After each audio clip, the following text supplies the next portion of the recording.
Hi everyone, my name is Lauren Worley and I am a single subject social science credential candidate. I planned out my lesson and basically it is a very student-centered activity, so for me to do like a small chunk or a 5 to 10 minute window of that would be kind of impossible because I really need to do the whole lesson in full. So I figured I would sit down and talk about it a little bit, just kind of go over what I plan on doing. I don't know if any of you have seen the recent social media trend about rock the classroom or transform your classroom or is it rock your school, but it's this really awesome new wave in education on social media where you create a lesson in which you completely transform everything in your room. So it's super immersive, the kids are super engaged, and they're also learning.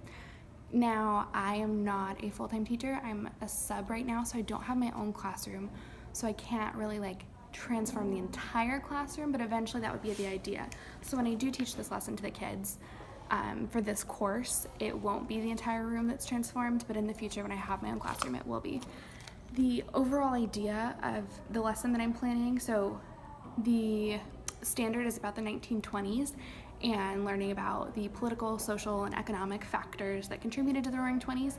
And then this lesson that I'm doing in particular is about bank failure and the stock market crash of 1929. So I'm going to ask kids to examine cause and effect and talk about why the stock market crashed and how that pushed us into the Great Depression. So to do that, I'm going to have them basically become newspaper reporters, and I'm going to put them into groups, and then their groups will go around the room and find sources to interview. And what those sources are going to be are these sources that I'm going to post on the wall. I printed these out and my printer completely malfunctioned, so I'm going to have to reprint those, but I can show you on my computer what they look like. So they're going to be hung up all over the walls in the classroom, and each source is something different. They are all primary sources. There are 2 of them that are thrown in there that are not real, and that is to kind of assess their ability to find credibility within their sources. So I have one that is like a guy who's a cookbook author, and he was saying that the stock market crashed because people weren't buying enough of his cookbooks. So obviously that person's not credible because they're trying to sell you something.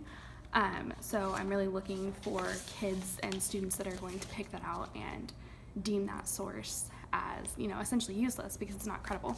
So once they figure out which sources they think are credible, they're going to pick out details and pieces that they think is going to help them in writing their article.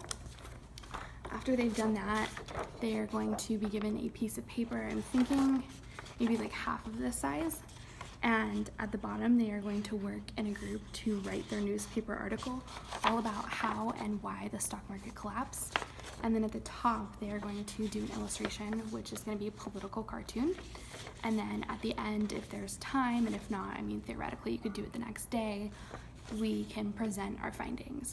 So I'm going to kind of show you what I have on my computer just so you can get a better idea since my printer wasn't working. So this is my first source. It is an opinion piece from a 1927 article about installment buying. These are national headlines that were made the day after the stock market crash. So you have the Denver Post, you have the New York Times. This one is by a defense attorney that is talking about the collapse of the financial system.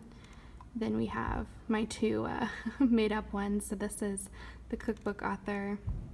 This one is a legitimate one from an economist. And then lastly, I have another one that is not a credible source. And then I made just kind of these little, back up a little so you guys can see, opening slides to introduce the students to the material. So this one just says, students investigate the stock market crash in 1929, activities and instruction. And then if we go to this one, it says, today you will each become a reporter who is looking for the big scoop. Your assignment is to meet up with your team of reporters, work together to gather information from your sources, which they can do by going around the room and examining each document. Decide which of your sources seems credible and use them to write an article that explains what caused the financial collapse of the 1920. Make sure you are citing all of your sources. And lastly, create a political cartoon to represent your financial collapse. So what I really like about this lesson in this assignment is that, first of all, it gets the kids moving. I feel like whenever you're up on your feet doing something, you're definitely more likely to be engaged, you're more likely to remember what you're learning. Secondly, we're incorporating primary source documents, which is awesome. I think in terms of teaching social science, whenever you can incorporate one, it's for the best. We're also teaching them to analyze them, to look for details, pick out quotes, and cite the material, as well as evaluating the credibility of the author and the source. And lastly, there is a kind of cumulative element to the assignment, because they are going to, in the end, put together all of their findings and then create a political cartoon, which I think gets them thinking in a different way. You know, you're not just writing something, you have to come up with an illustration that represents everything that you learned. So that's what I'm planning on doing sometime next week, and hopefully it goes well. Sorry I couldn't really show, 5 minutes of this happening because it has to be in full. But thanks for watching this.